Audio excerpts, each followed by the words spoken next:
I am happily in someone else's home because I have no power in my own home. So I'm trying to make this space work.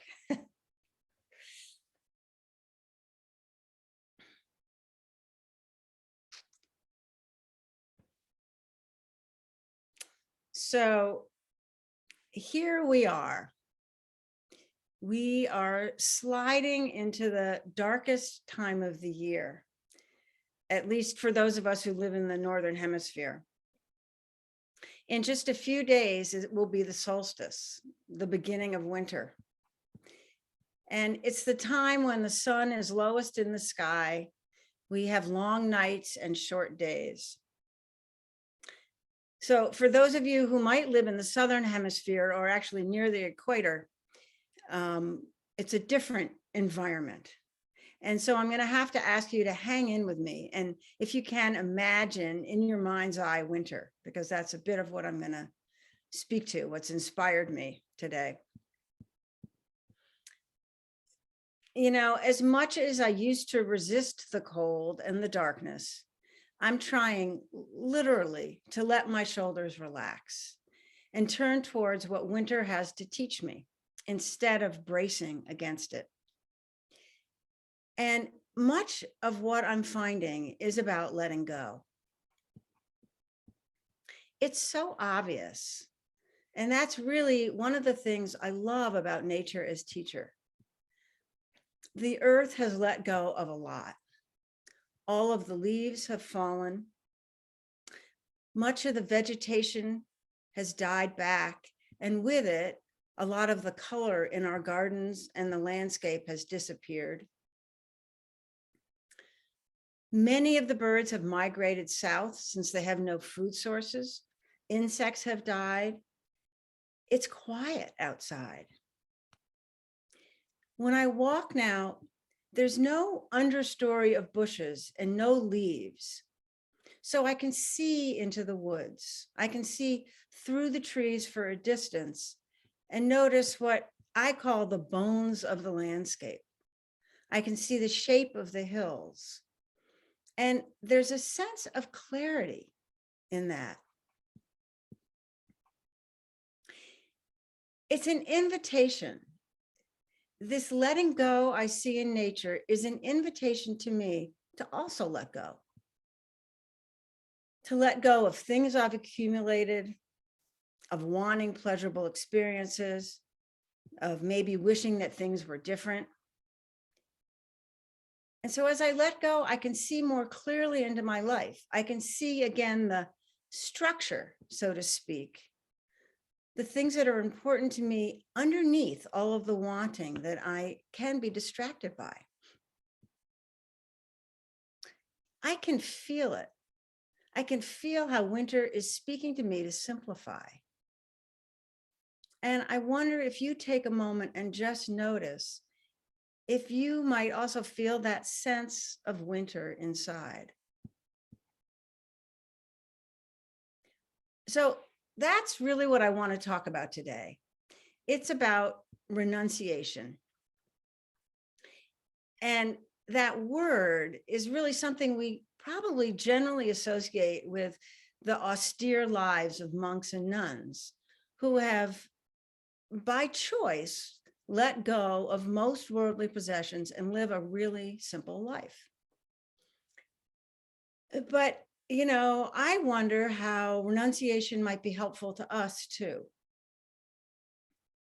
The Metta Sutta seems to point us this way. It says, this is what should be done by one who is skilled in goodness and who knows the path of peace. Let them be contented and easily satisfied, unburdened with duties, and frugal in their ways. In reality, we touch into renunciation every time we sit down to meditate. For those minutes on the cushion, we're minimizing all of our distractions, right? We close our eyes, we still our bodies and minds. And in the letting go of that external sensory stimulation, we can see more clearly what's going on inside our inner landscape. And each time that we bring our minds back from their wanderings, we're letting go of the stream of thoughts. And our hearts and our minds can quiet a bit and open a little bit more. The question I wonder about for myself is, how does renunciation relate to the rest of my life? Do I really want to think about letting go of things, especially pleasurable ones? It sounds like deprivation to me. It sounds like I'm being asked to give up the things I enjoy and cherish. And there is a part of me that doesn't want to do that. Certainly not as fully as a monk or a nun. But renunciation isn't about deprivation. You know, we can remember the Buddha's story. He was an ascetic for a number of years, and he learned that was not the way to freedom. And he also learned, of course, gluttony, being lost in worldly pleasures, also wasn't the path. Joseph Goldstein offers a really nice reframing of what renunciation is. Instead of thinking of it as deprivation, things that you deny yourself and can't have, perhaps think of it as non-addiction. He describes our desires like an addiction because they're insatiable and because they blind us as we pursue them. We seem to always want more.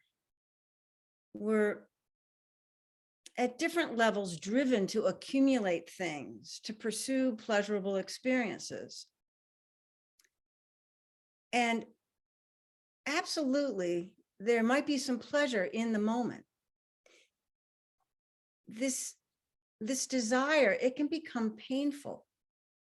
It's incessant. And this wanting, we can feel it. It's constricting. And I find it really exhausting. And renunciation offers us some freedom from this. It's not so much about moving away from desires by saying no and depriving ourselves, but about moving towards something, finding more freedom when we let go. Practicing renunciation lets us see more clearly the habits of mind that keep us kind of trapped. It shows us the edges of what we're willing to let go of. How much freedom do we want? And how much do our minds rule us?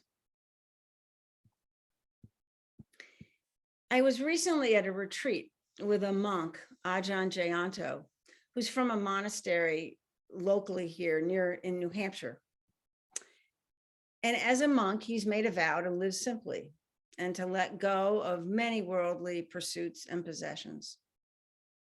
So on the retreat, someone asked him a question about why monks only eat 2 meals a day, why they have their last meal at 11 in the morning. And he laughed, which I loved, because I think that even that chuckle communicated a certain kind of understanding.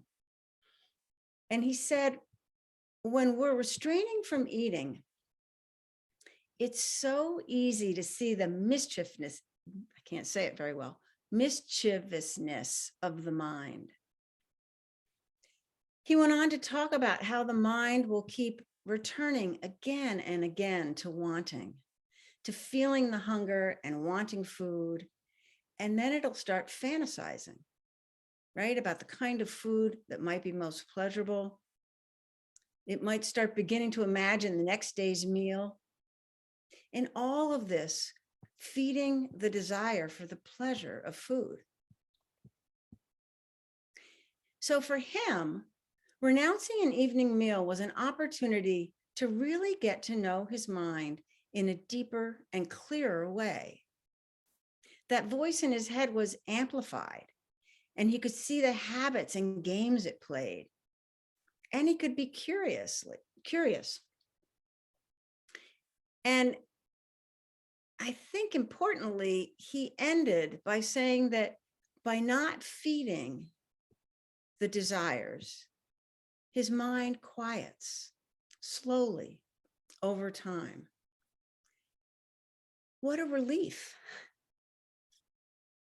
The Sutta Nipata says, lose the greed for pleasure. See how letting go of the world is peacefulness.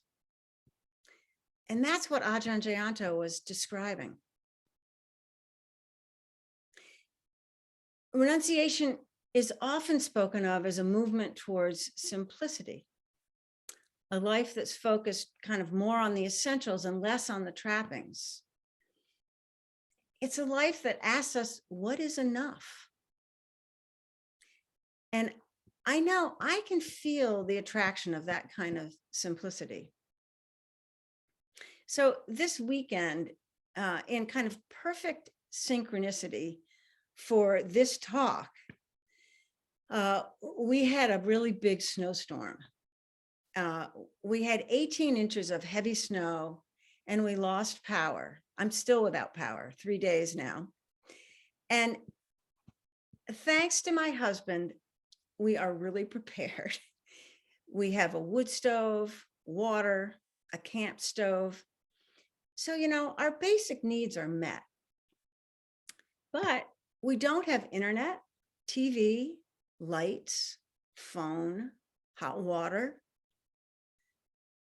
So this wasn't necessarily renunciation by choice, but we did let go of these luxuries.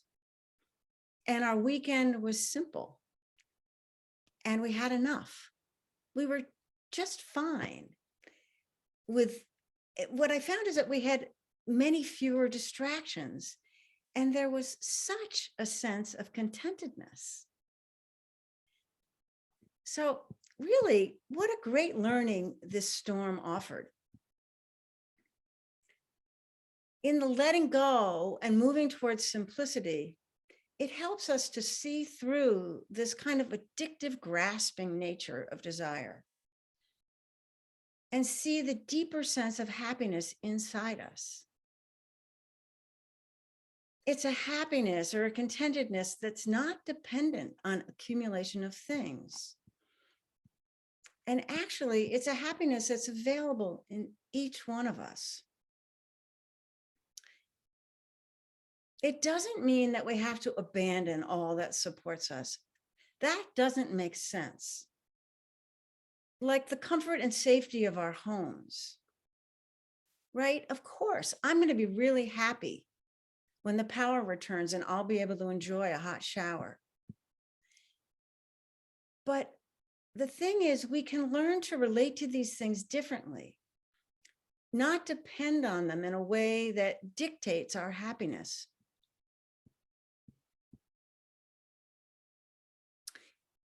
So I'm very aware that I haven't spoken directly of equanimity today. And I do know that that is the topic that we're speaking of for these months.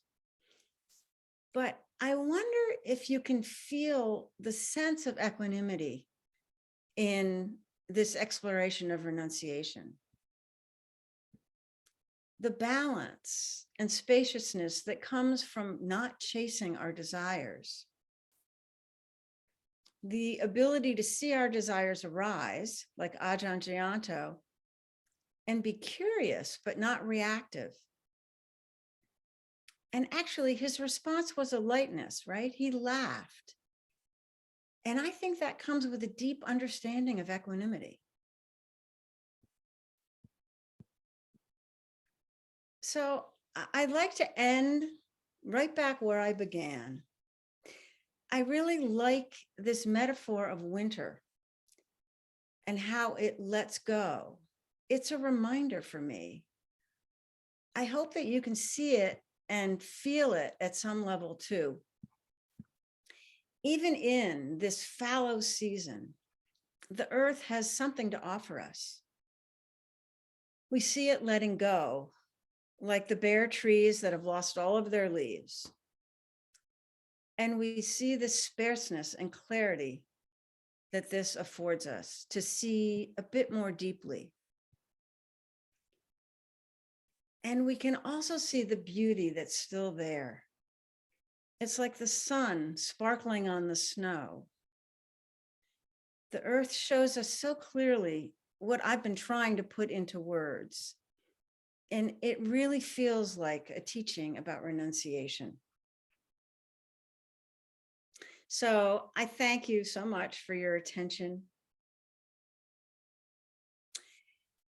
and invite you to transition into our practice,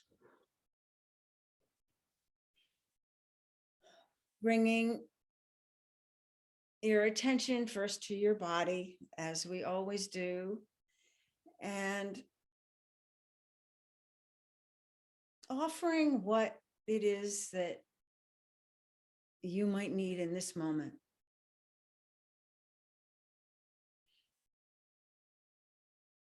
Whatever stretching, and opening and relaxing.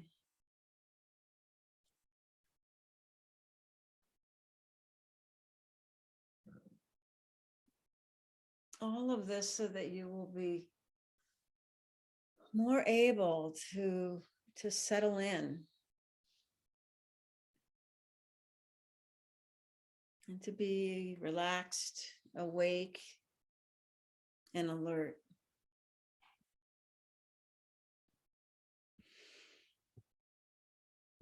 And as that feels complete, finding a place of relative stillness,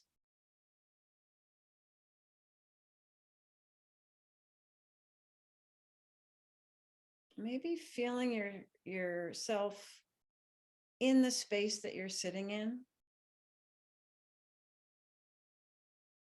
right here.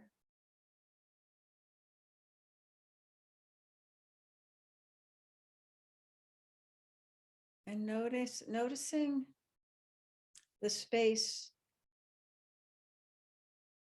all around you, front, back, above and below.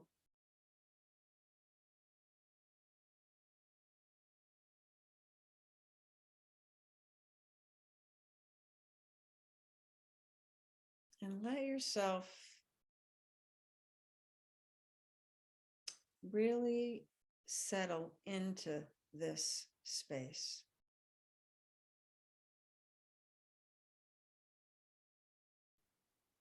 And into these moments of practice.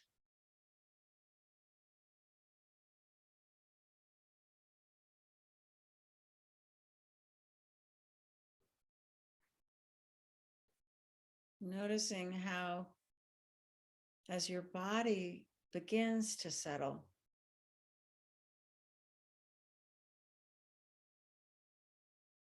it's as if it's an invitation to your mind to also begin to settle.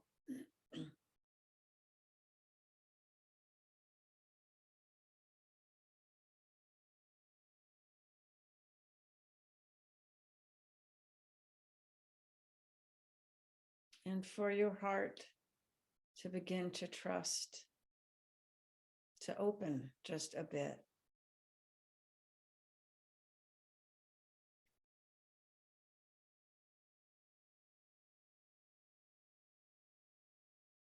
Finding a sense of warmth.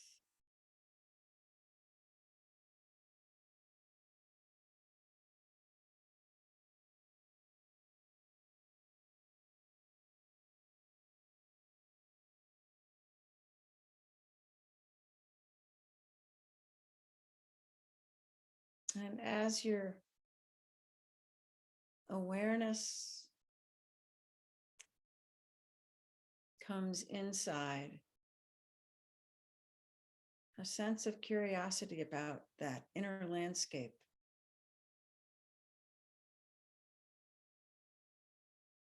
What's going on?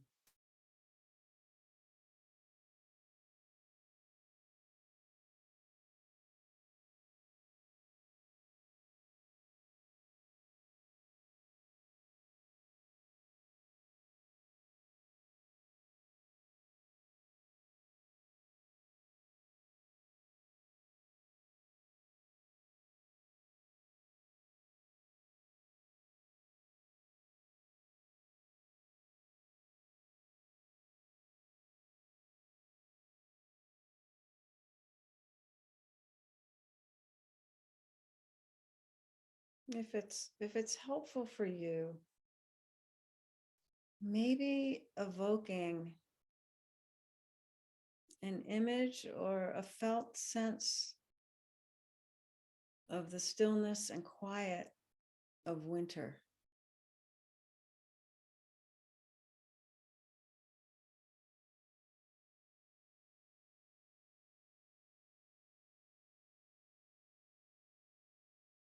Noticing if that can help you grow the stillness and quiet inside yourself as well.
If you find that your mind has wandered off, notice in the letting go of the mind stream and the returning to presence, perhaps a sense of simplicity, just the simplicity of the breath or whatever anchor you've chosen, and the ease that may arise just in that moment of returning.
Is there a sense of contentedness that perhaps arises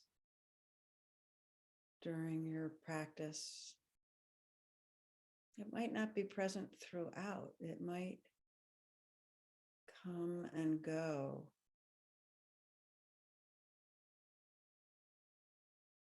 But maybe noticing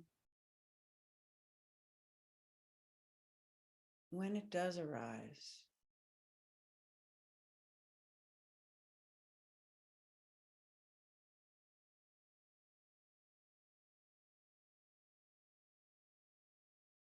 Some sense of contentment with the simplicity of this practice.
And in the last moments of our practice today, perhaps to counterpoint the cold of winter, I invite you just to turn your minds to the warmth that's generated in this Sangha, in this group.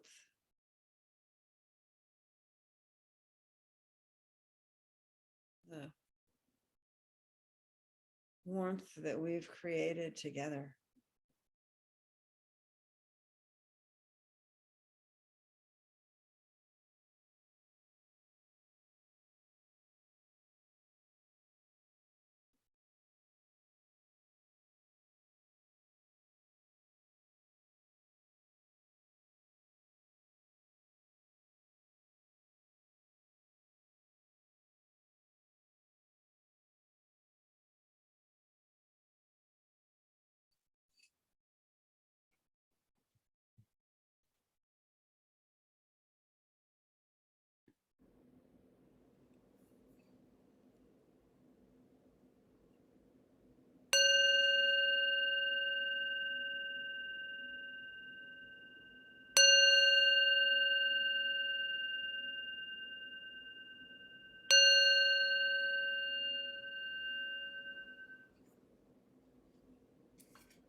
Thank you.